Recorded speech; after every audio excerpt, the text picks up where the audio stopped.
ആറാം നാൾ തകർന്ന 6 കോടി രൂപയുടെ റോഡ് റിപ്പയർ ചെയ്തതിന് പിന്നാലെ പുതിയ റോഡിലും കുഴികളായി. കോഴിക്കോട് കൂളിമാട് എരങ്ങിമാവ് റോഡാണ് വീണ്ടും തകർന്നത്. റിപ്പോർട്ടർ TV വാർത്തയെ തുടർന്ന് മന്ത്രി PA മുഹമ്മദ് റിയാസ് ഇടപെട്ട് ഉദ്യോഗസ്ഥരെ സ്ഥലം മാറ്റുകയും തകർന്ന ഭാഗങ്ങൾ കരാറുകാരൻ സ്വന്തം ചെലവിൽ നന്നാക്കുകയും ചെയ്തിരുന്നു.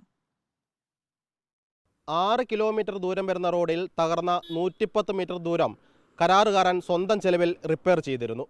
പഴയ റോഡിന്റെ ഉപരിതലം വൃത്തിയാക്കാതെ പുതിയ ടാറിംഗ് നടത്തിയതാണ് റോഡ് തകരാൻ കാരണമെന്നായിരുന്നു വിജിലൻസ് കണ്ടെത്തൽ.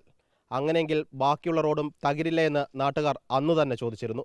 ഇന്നിതാ റോഡ് തകർന്നു തുടങ്ങിയിരിക്കുന്നു. ഇത് നമ്മൾ ആദ്യമേ പറഞ്ഞതാണ്, ഈ റോഡിൻ്റെ നിർമ്മാണം മുഴുവൻ ക്രമക്കേടുകളാണ്.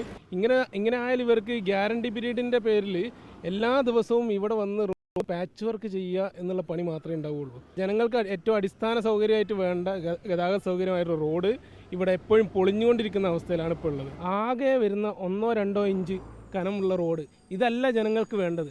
ജനങ്ങൾക്ക് വേണ്ടത് കൃത്യമായിട്ട് അതിൽ മെൻഷൻ ചെയ്ത പ്രകാരമുള്ള 8 സെൻറ്റിമീറ്റർ തിക്നെസ് വേണമെങ്കിൽ 5 സെൻറ്റിമീറ്റർ BM-ഉം 3 സെൻറ്റിമീറ്റർ BC അടക്കം 8 സെൻറ്റിമീറ്റർ തിക്നെസ്സുള്ള റോഡാണ് എസ്റ്റിമേറ്റ് ഉള്ളതെങ്കിൽ അത് തന്നെ ജനങ്ങൾക്ക് കിട്ടണം. പരിഹാസ കഥാപാത്രങ്ങളായിട്ട് മാറുകയാണ് പൊതുമരാമത്ത് വിജിലൻസ് വകുപ്പ്. കൂളിമാട് പാലം തകർന്ന സമയത്ത് കൂളിമാട് പാലത്തിൻ്റെ ജാക്കിക്കാണ് അവർ തകരാറ് കണ്ടത്. കൂളിമാട് എരഞ്ഞിമാവ് റോഡിൻ്റെ 6ാം ദിവസം തകരുകയാണ്. അപ്പോൾ അതിന് കാണുന്ന തകരാറ് അവർ കാണുന്നത് പൊടിയാണ്, താഴത്തുള്ള പൊടി. അപ്പോൾ തീർച്ചയായിട്ടും അതിന് നടപടികളൊന്നും ഉണ്ടാവുന്നില്ല. നടപടികളെല്ലാം 1-2 ചെറിയ ഉദ്യോഗസ്ഥന്മാർക്കെതിരെ നടപടി എടുത്തുകൊണ്ട് കരാറുകാരുടെ സംരക്ഷിക്കുന്ന നിലപാടാണ് എപ്പോഴും പൊതുമരാമത്ത് വകുപ്പിനും വിജിലൻസിനും ഉള്ളത്.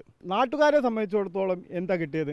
ഒന്നും കിട്ടിയിട്ടില്ല. ഈ റോഡ് ഇന്നും തകർന്നുകൊണ്ടിരിക്കുക. പൊടി കൊണ്ടാണ് തകർന്നതെങ്കിൽ ഈ റോഡ് മുഴുവനായിട്ട് റീടാറിങ് നടത്തണ്ടേ?